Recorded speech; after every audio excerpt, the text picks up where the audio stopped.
Hey, our company has another contract. It's the worst. And it's not just you. My brother's reactionary factory was laid off. Seriously? The reactionaries were supposed to be the pride of Korea. Don't you know? We relied almost entirely on Japan for materials and manufacturing equipment. Hello, this is May. In 2025, the Korean economy was quietly starting to collapse. The labor force participation rate was rising, technology dependence on Japan, and intensifying anti-Japanese sentiment. While Lee Jae-myun's radical remarks were stirring up the hearts of the people, the international community was looking at him coldly. Is there really hope at the end of this path? Please watch until the end. My name is Ji.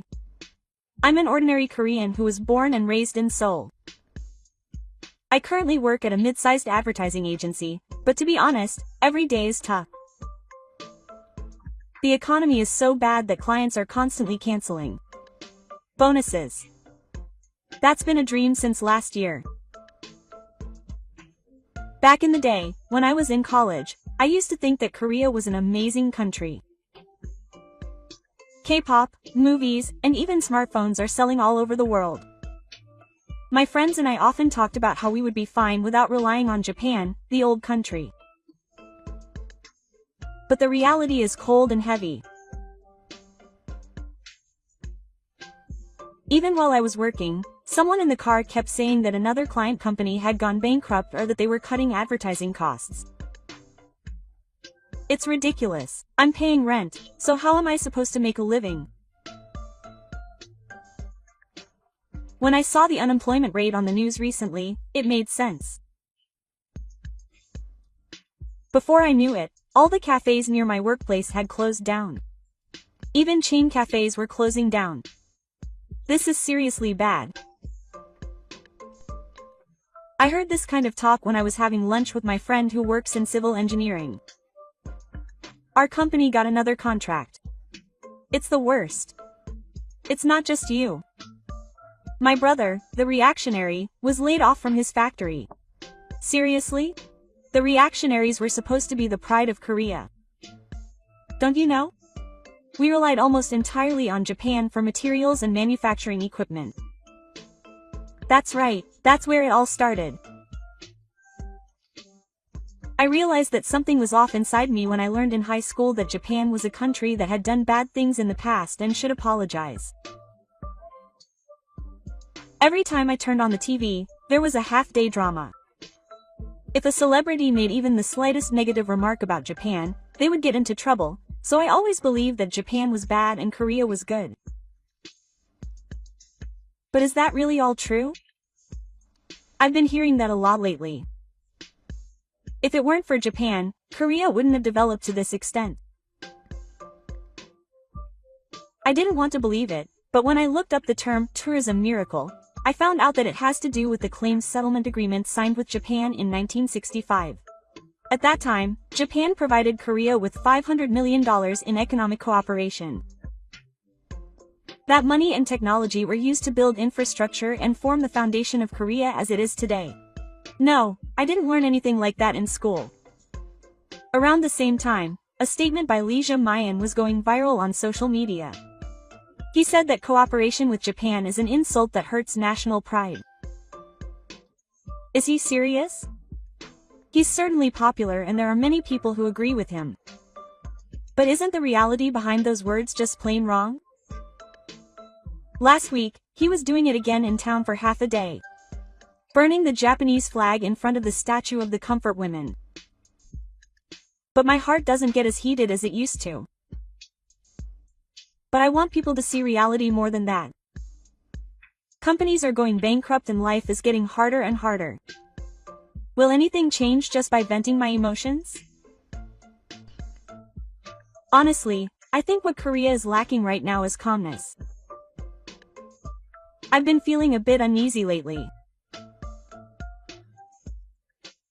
I've been letting go of Jae-myun's remarks and things like that for half a day or so, but the other day I happened to find it in the library.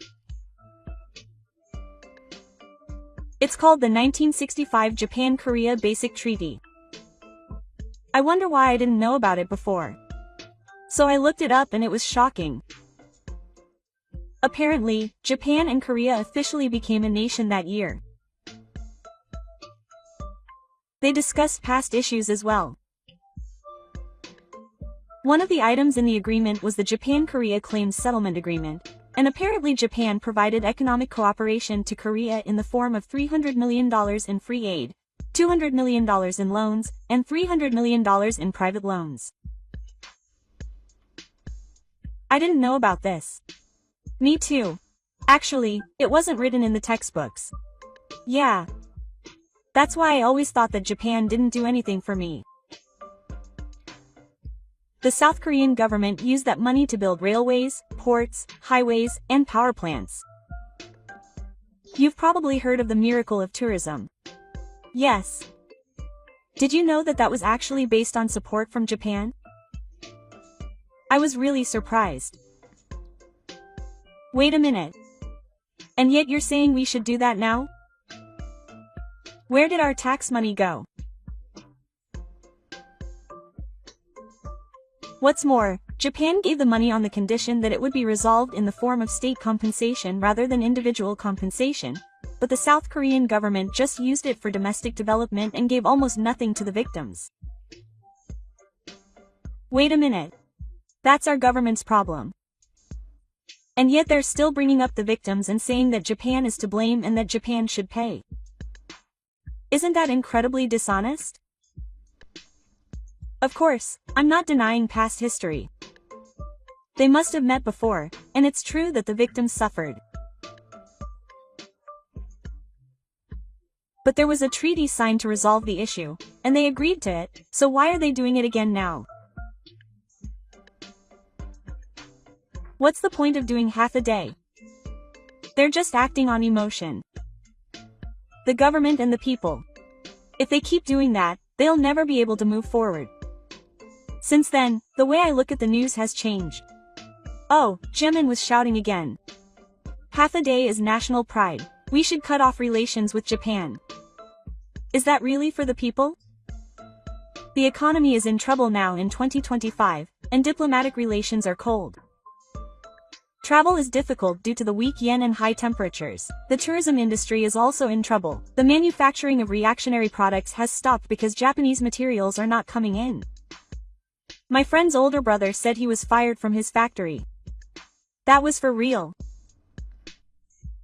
At that time, Japan strengthened its export controls in 2019. Did you know that Korea's GDP fell by 2.5% because of that? Small and medium-sized enterprises went bankrupt one after another. Why are you picking a fight when you rely on Japan? What do you want to do if you're just cutting yourself off? Of course, I don't think I'm going to thank Japan for everything now. But I think a country that can properly say thank you and say sorry is much more trustworthy. Pride isn't just about shouting, it's also about the courage to admit the facts. I'm really brave for telling this story. I still can't forget the events of 2019. Up until then, South Korea was doing well. KP was doing great and the reactionary companies were the world's top. Samsung and SK were both experiencing earthquakes. But that illusion was instantly shattered when Japan tightened its export controls that year. To be honest, when I first saw the news, I didn't get it. I thought, what's that refueling tank resist? But later I realized how serious it was. Why did Japan suddenly do something like that? It's a huge labor issue.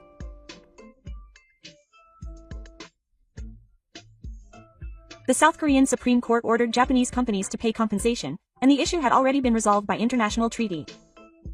Ah, that was back then. Japan tightened its export controls on strategic materials such as refueling hydrogen.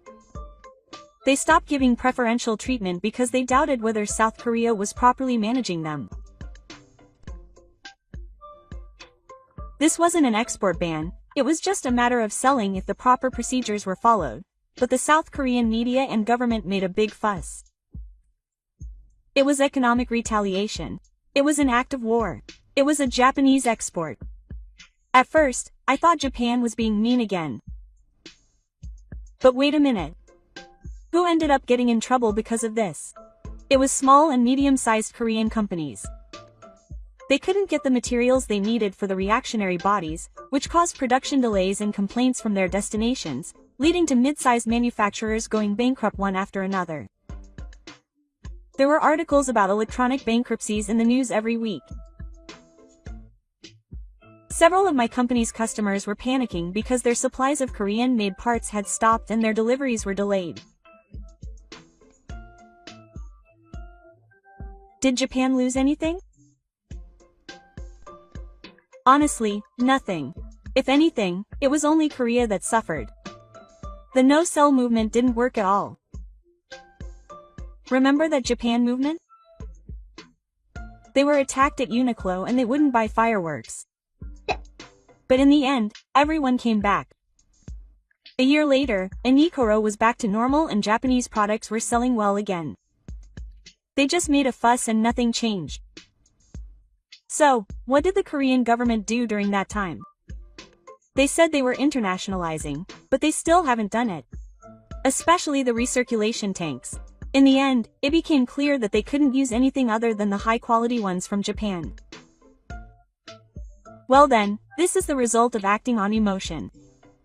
Yes, in the end, all you did was strangle yourself. And you're blaming the people for it. You're saying that Japan is to blame for the economy. No, that's not right. It's because of diplomatic failures and emotional responses.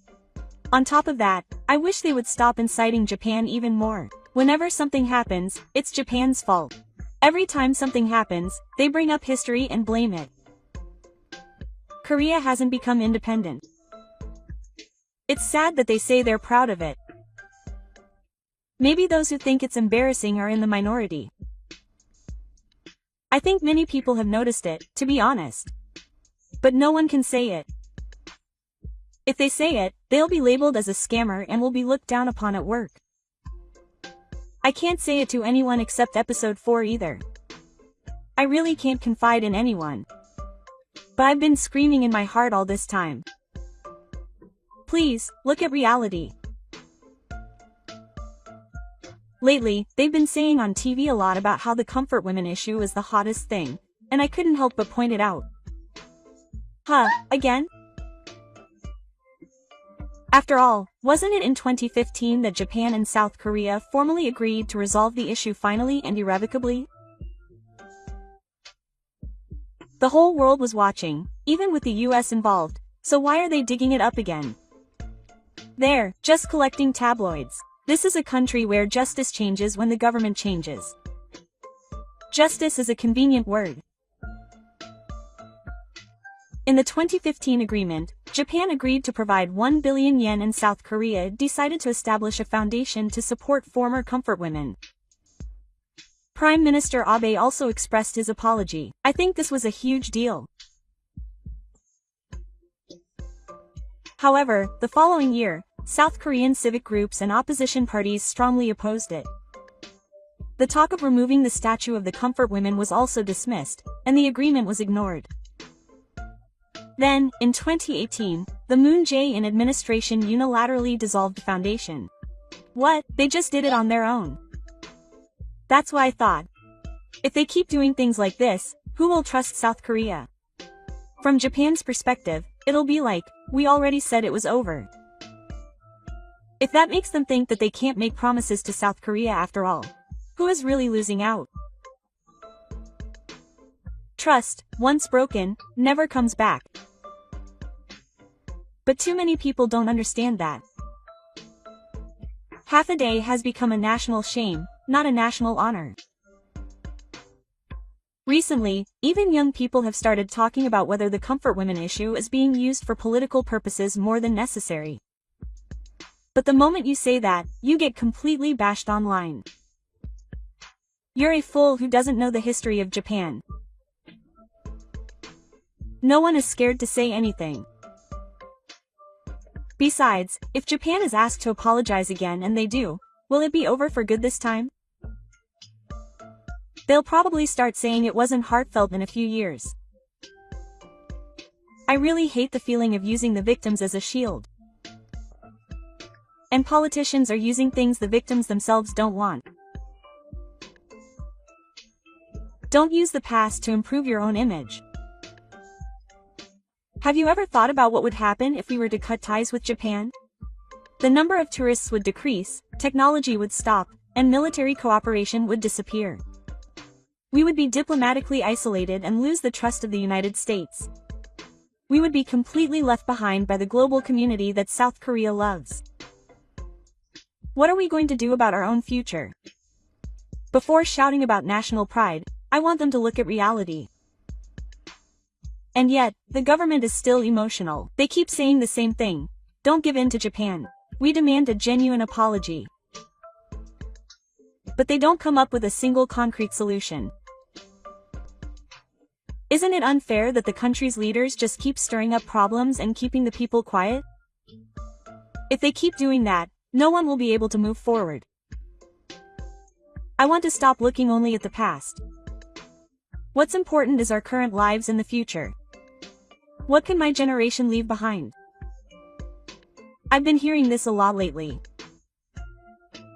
On social media and in interviews, people say, let's cut ties with Japan. We don't need to rely on Japan. Quote. When I first heard that, I almost blurted out, what are you talking about? Dan, is it okay to say that so lightly? Half of my company is based on Japanese technology. Seriously, even advertising agencies use a lot of Japanese products. For example, the reactionary industries that we've been so proud of are all dependent on Japan for their materials, processing equipment, and inspection devices. If that were to stop again like it did during the export controls in 2019, it would be a national crisis, no joke. And if they cut ties with Japan, that would mean the end of diplomacy. The opening hall will be closed, consular hours will be abolished. Visa issuance will stop. Junior high school will be cancelled, and tourism will end. And there will be no means of communication in case of emergency. Right now, there is still some military support due to cooperation between Japan and the United States. Besides, the US-Japan-US government alliance is based on a triangle of Japan-US government officials, right? Yeah, if Japan-US relations deteriorate, South Korea will also be cut off from the US. That means isolation. Isolation. Diplomacy is built on trust. South Korea is always destroying that. Every time the president changes, their statements change 180 degrees, and they easily go back on promises they made. If this continues, no one in the world will seriously trust South Korea. Don't they realize that they are making their own position worse? Even if they do realize it, the atmosphere is such that they can't say it out loud. So, South Korea's economy, its export industry, is supported by parts and jiu-jitsu from Japan. And Japanese tourists contribute a lot to the South Korean economy. If the trade ties are cut off, that will naturally go to zero. That's not all. Japanese companies will withdraw from South Korea. Investment will stop and jobs will be lost. The unemployment rate will be much higher than the current 5.2%. Doesn't this mean that the half-day holiday is destroying the country? It means that they are destroying their own country's future with their dark hearts. And yet the government just keeps stirring things up. A country shouldn't act on emotion. When our people are unstable, it's the government that should take action. But the current South Korean government is instead exploiting the people's anger. And that's how they're trying to rise up. There's no way this will last. I think it's just a matter of time before it collapses. And yet, TV only gets one meal a day for half a day. Politicians who try to be friendly with Japan are sold out, criticized, and eliminated. Fewer people are speaking out, and more are falling silent. But there's definitely a sense of discomfort in that silence. I'm scared. We really need to do something about the future of this country. But what can we do? In this atmosphere where people are criticized for saying we should stop the half-day holiday, in this society, even if you say the right thing, it doesn't work. I've been thinking lately about how to regain trust, not by breaking ties with Japan. I don't think paving the way for the future means denying someone. I've been thinking about this for a long time. Why is Korea so fixated on the half-day system? Of course, I understand that there's a historical background. I know that there was suffering and anger in the past. But is that something we should hold on to forever? Isn't history meant to be overcome, not to be repeated? Yeah. We shouldn't forget, but to overcome. When I watch the news or look at social media, everyone is angry. Someone should apologize. Someone should be punished. That's all I hear. But our lives have gotten better because of it. Did our salaries go up? Did prices go down? We have hope for the future. The answer is in the brain. For example, let's say there's someone who's shouting that Japan should be closed off to school for even half a day. But on the way home, that person takes a photo with a Japanese smartphone and buys Japanese snacks at a convenience store. It's contradictory, isn't it? I know how much I hate this. I want to say that what's right is right, but I can't. This atmosphere is tough. Trust takes time and effort, right? But it can be broken in an instant. All we Koreans are doing now is destroying things. We are letting our emotions get the better of us and are closing off our own futures by being bound by the past. Actually, I think facing Japan isn't about forgiving or being forgiven, it's about moving forward together. Yeah. Let's stop destroying the future because of the past. I think history education shouldn't teach us to hate, but to learn. Then our children's generation will be able to see the world with a more level-headed perspective. I think the future holds much more promise through immature dialogue than through righteous hatred. Dialogue is imperfect and there will be times when we misunderstand each other, but continuing to talk is the only way to build trust. Hey, 4FA. I'm going to stop being silent. Seriously? Yeah. I'll tell you at work. Korea should also face Japan properly. Gee, if you say so, I'll say it too. Then let's start together. Even if it's something small, let's speak out. If my words reach someone's heart, that's enough. The future is not something to be painted over with emotions. Because they will notice things calmly and carefully. That's what I believe. Various opinions were received from people overseas on this topic, so I will introduce some of them.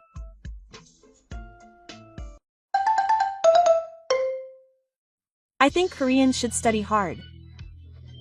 If they study history, they will understand. I think Japanese people should finally distance themselves from Japan, realizing why they have relied on Japan so much. If they don't, Koreans won't understand. What did you think? A country ruled by emotion has no future. Trust can only be realized by knowing, learning from, and overcoming the past. The courage of each and every person who looks at the truth and speaks out like she did will change the future of Korea.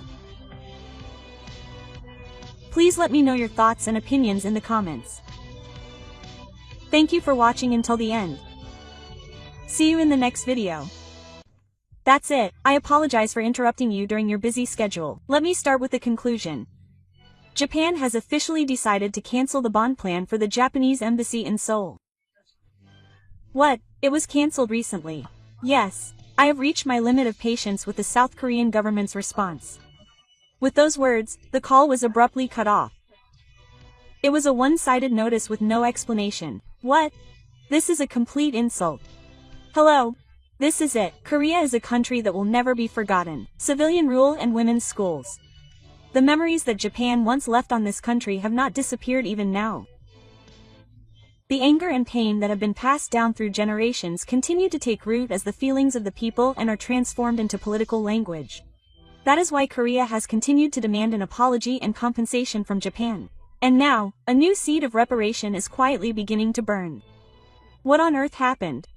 Please watch until the end. My name is Taeyeon. I am a civil servant working in the Ministry of Foreign Affairs of Korea. I have complicated feelings towards Japan, and I believe that it is because of the memories of the war, the comfort women, and the numerous historical injustices that Japan must continue to reflect on and demand compensation. However, a certain phone call was the beginning of an event that shook my beliefs. That day, I was checking the documents piled up on my desk as usual. Recently, there had been a noticeable increase in reports regarding relations with Japan. No matter how many times an apology was made, the people's anger would not disappear. I believed that was only natural. It was just after 3 p.m. when the phone rang. The clerk entered my room looking a little flustered. Chief Theon, the Ministry of Foreign Affairs received a direct call from Japan's Taro Aso. Taro Aso? Why at this time? When I picked up the phone, his voice sounded a little calmer. That's right, I apologize for interrupting you while you're busy. Let me start with the conclusion. Prime Minister, Japan has decided to officially cancel the Japanese embassy's bond plan. Huh, cancel the bond? Yes. We've reached our limit with the South Korean government's response. With those words, the line was hung up again. It was a unilateral notice with no explanation. What the heck, this is a complete insult. My secretary spoke up as I trembled in fear. Chief Theon, to be honest, the Japanese decision was only natural. Huh? Even though permission for the construction work had been granted, they forcibly stopped it due to height restrictions, and to top it off, they called it a cultural property excavation and delayed the project for a year. From their perspective, it's no wonder they don't trust us. I stood up without thinking. So what? Are you saying it's our fault? Aren't you ashamed of those words? The secretary kept her eyes downcast. I made an impulsive decision. Okay. I'll go to Japan and meet Taro Aso in person to protest this bray. And I arranged for a bottle to go to Tokyo, accompanied by my secretary. When we were ushered into the Foreign Ministry building, we were greeted by an unexpected person. It was not Taro Aso himself, but his secretary. Today, Aso will be handling the matter on his behalf. Please wait a moment. I am in Japan for a formal lecture on diplomacy. Who do you think I am? I understand. However, this has already been notified to the South Korean side by Aso, and the contents have been notified in advance. This kind of treatment is unacceptable. It was no wonder that I was so adamant. However, the secretary took out an envelope without changing his expression at all. This is the document I have received from Aso. Please check the contents. It said the following. We had hoped for serious discussions regarding the series of delays regarding the Japanese embassy in Seoul. However, we were obstructed by their own actions under the pretext of height restrictions and inspections, and our relationship of trust has been completely damaged. We will not accept any further negotiations unless the South Korean government fulfills its promises. It continued. On the other hand, the South Korean embassy applied for new construction work in Tokyo, and the Japanese side immediately granted permission. However, in South Korea, a lawmaker named Kimson said that the embassy bond should be cancelled. This is indicative of the existence of external pressure, and can clearly be considered an act of domestic politics. I had seen the remarks on Zeto, but I never imagined that it was so strongly perceived by the Japanese side as a diplomatic issue. The secretary read out one more sentence at the end. The same goes for the 2015 Comfort Women Agreement. Although the agreement was official, it was effectively scrapped after the change of government in South Korea. Considering these circumstances, Japan has decided that continuing future negotiations is meaningless. Don't be ridiculous. Have you already forgotten what Japan has done? My voice was trembling a little. Regarding historical issues, both countries should deal with them based on past agreements. The international community will not appreciate the repeated rehashing of resolved issues. I was unable to object. I wanted to shout something, but nothing came out. After returning to Japan, I went straight home from the airport. On my smartphone screen, news of yet another statue of a girl installed on a street corner in South Korea was playing. On SNS, voices calling for a wider campaign to sell the statue were trending. I sat down on the bridge of my bed and took a deep breath. If things continued like this, relations with Japan would only get worse. But was I really doing the right thing? Immediately after returning to Japan, I attended a regular meeting of the Ministry of Foreign Affairs. Many of my colleagues were watching me closely, having just returned from Japan. Director Taeon, please report on the situation in Japan. I stood up and picked up the instructions I had prepared. The Japanese side has officially cancelled the Prime Minister's Japanese embassy bond plan. This was a notification from Taro Aso. The reason, he said, was that our country's response had damaged trust. There was a slight sigh in the room. There was also a mention of the implementation of the 2015 Comfort Women Agreement. The Japanese side strongly criticized the South Korean government for protecting its own agreement. One senior official asked quietly, "So they are claiming that we have undermined international deliberation?" That is correct. Another official said something unexpected. The agreement was certainly something that should have been upheld beyond the government. Haven't we been swayed by public opinion in our country and lost sight of our integrity as a nation? What are you talking about? Japan is a country that has historically caused countless suffering to Korea. What we are seeking is justice. TAEO. Please hold on. I clenched my fists and took a deep breath, but as a Korean, I am acting to protect the honor of my homeland. I cannot forget the past. I cannot forgive or give up. At that moment, my master, who was standing next to me, spoke quietly again. Chief Taeo, I am also Korean, but even so, if a state official breaks his promise, no matter how legitimate his claim, his trust will not be restored. His words made me feel a sense of wearying in my chest. That night, I returned home and sank into the sofa alone. On TV, the Japanese Foreign Ministry spokesperson stated that he hoped to continue constructive relations with Korea. However, there was a coldness in his expression, as if he was looking into the distance. I asked myself what I wanted to do.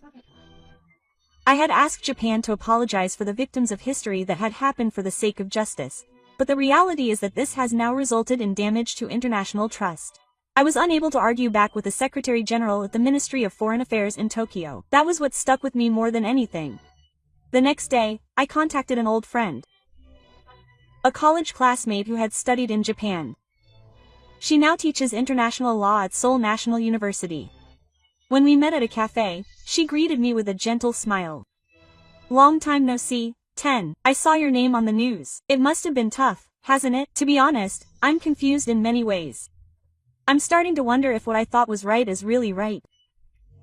Ten nodded, taking a hard sip of tea. "Hey, you know, relationships between countries can't be changed by emotions. No matter how terrible the other party may have done in the past, if you dwell on it too much, you won't be able to move forward. But I can't forgive them. We have scars on our faces, so we can't forgive them.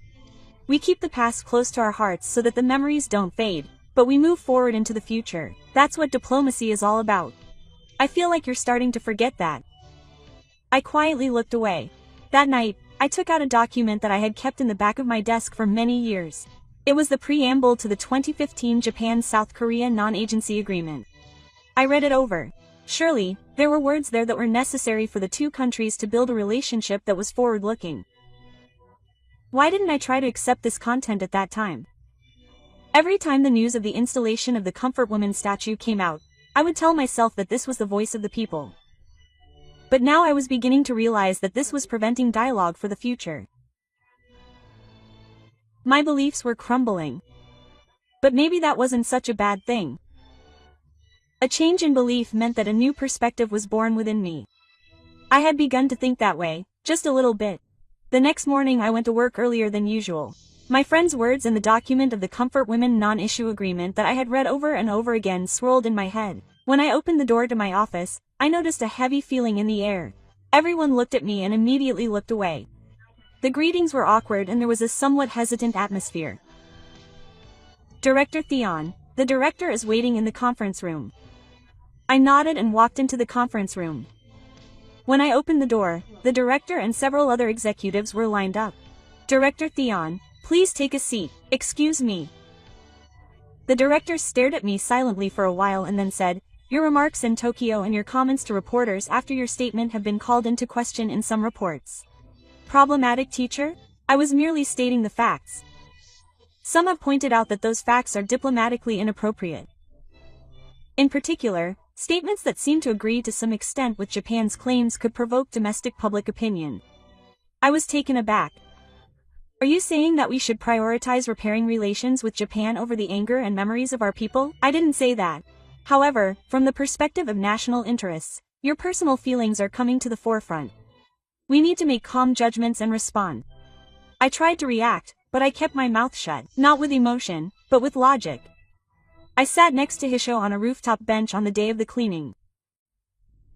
The sky was cloudless and the chirping of cicadas echoed in the distance. Perhaps I was wrong. In what way? I believed that I was upholding justice by being tough on Japan. But isn't that toughness only destroying the environment? That's what scares me. Chief Theon, justice is important, but if you continue to attack your opponents using justice as a shield, it will eventually become a weapon. And that weapon will eventually be turned against you. I nodded quietly. Hey, what do you think I should do for Korea now? First of all, isn't it to let go of my own beliefs? Determine what needs to be protected and what needs to be changed. That's what you need to do right now.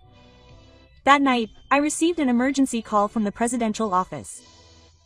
When I was taken to the office of the president at 9 p.m., the chief aide to the National Security Office was waiting for me.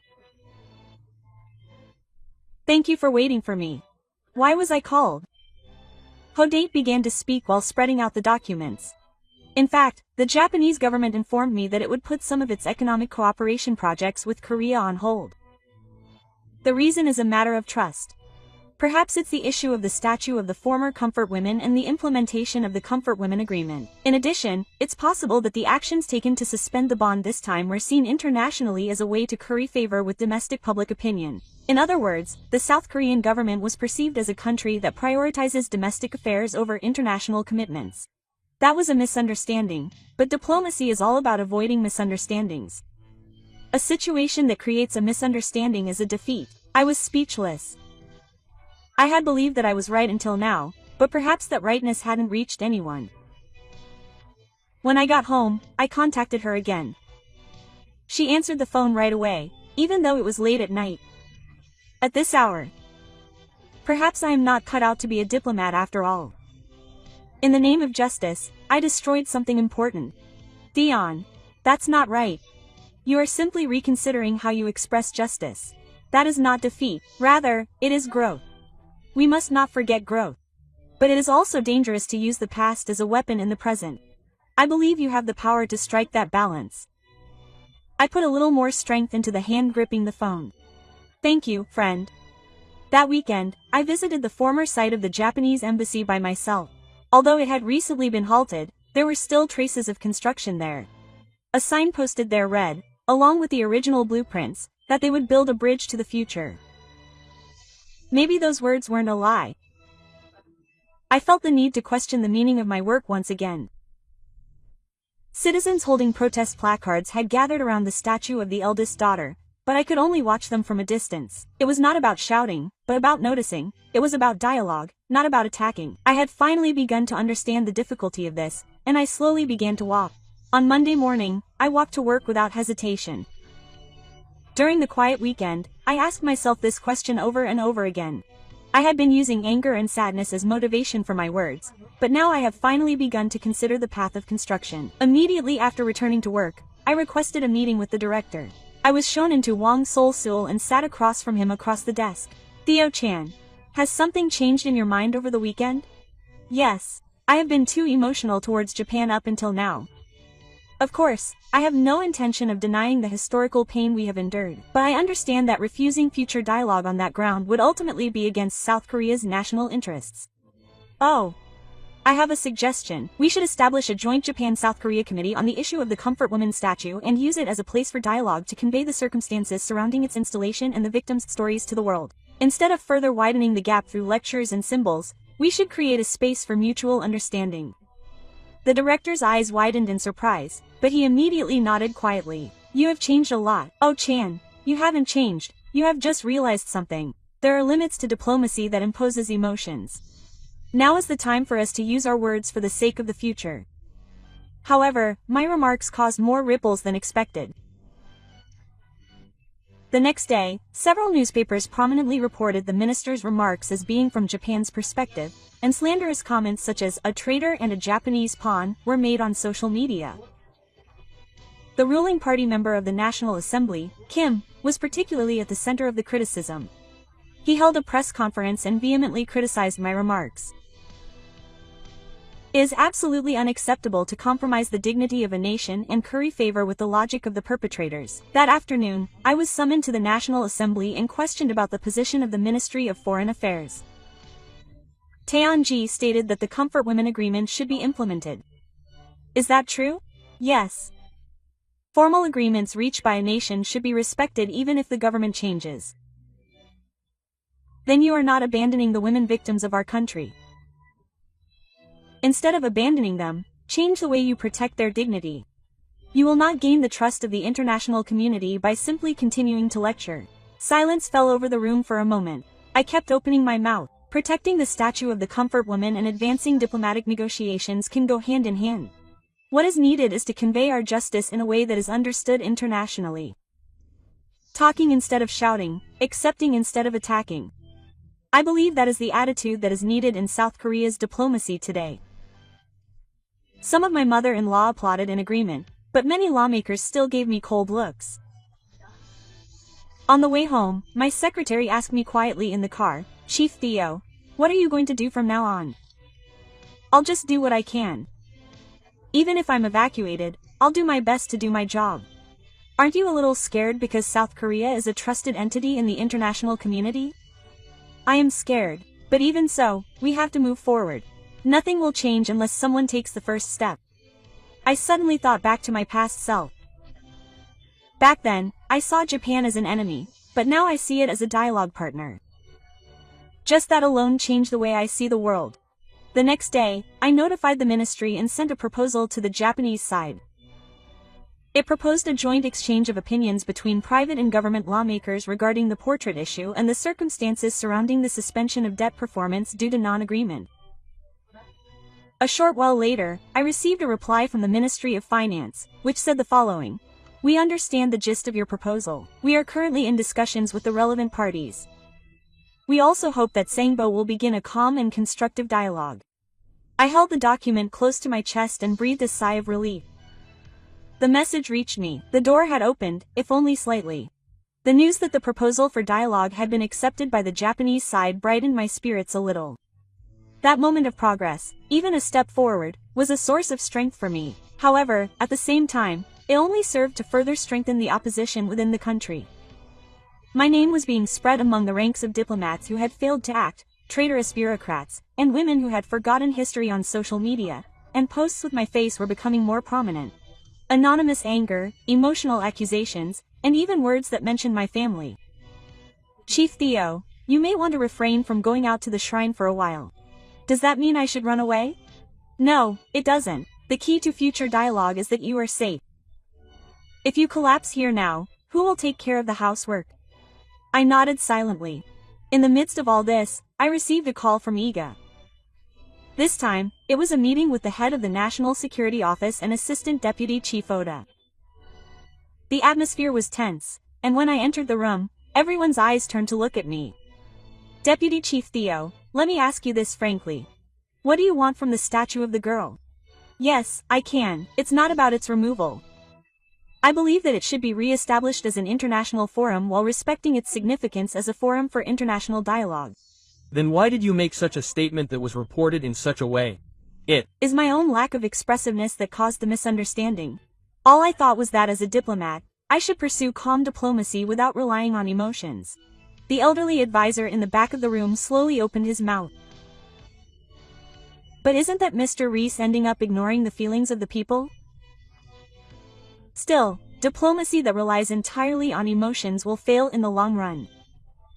I think the reality that we are currently losing the trust of the world shows that. It felt like my words were frozen in the air, but I had decided that I would no longer run away. That night, I was invited to a TV debate program. My opponent in the debate over diplomatic stance toward Japan was a university professor from a star system known as a papist.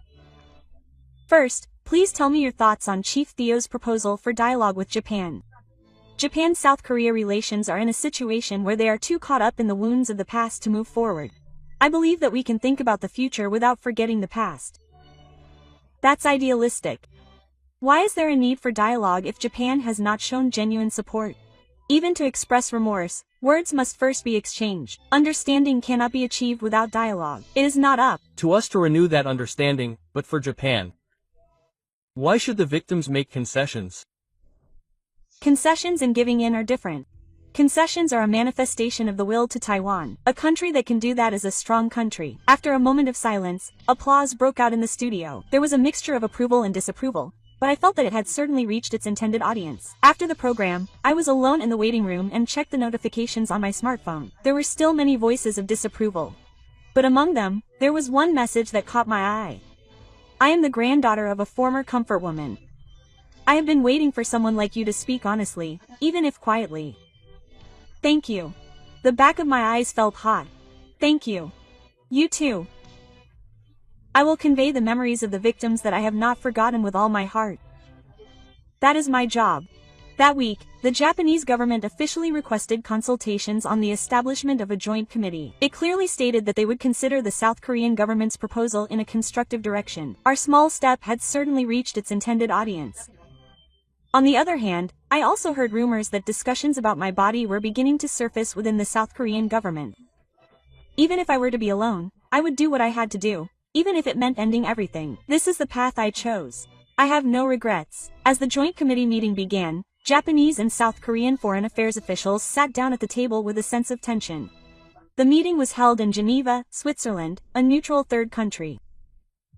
They believed that it was in that neutral atmosphere that they would be able to listen to each other. I was also under great pressure. Domestic criticism, cold stares from the pro-government faction, and rumors about my body. Still, I could not turn a blind eye for the future of South Korea.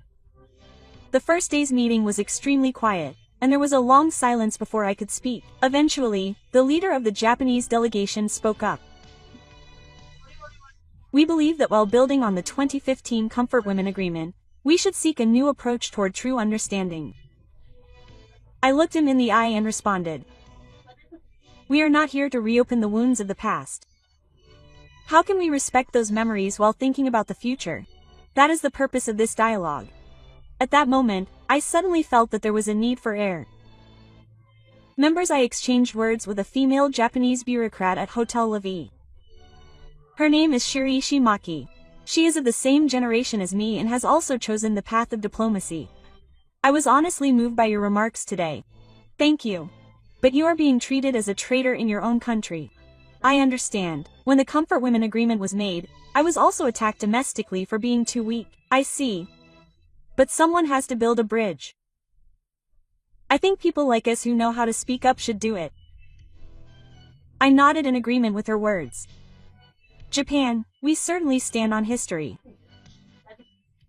But it was our job now to prepare the ground on which to walk on it.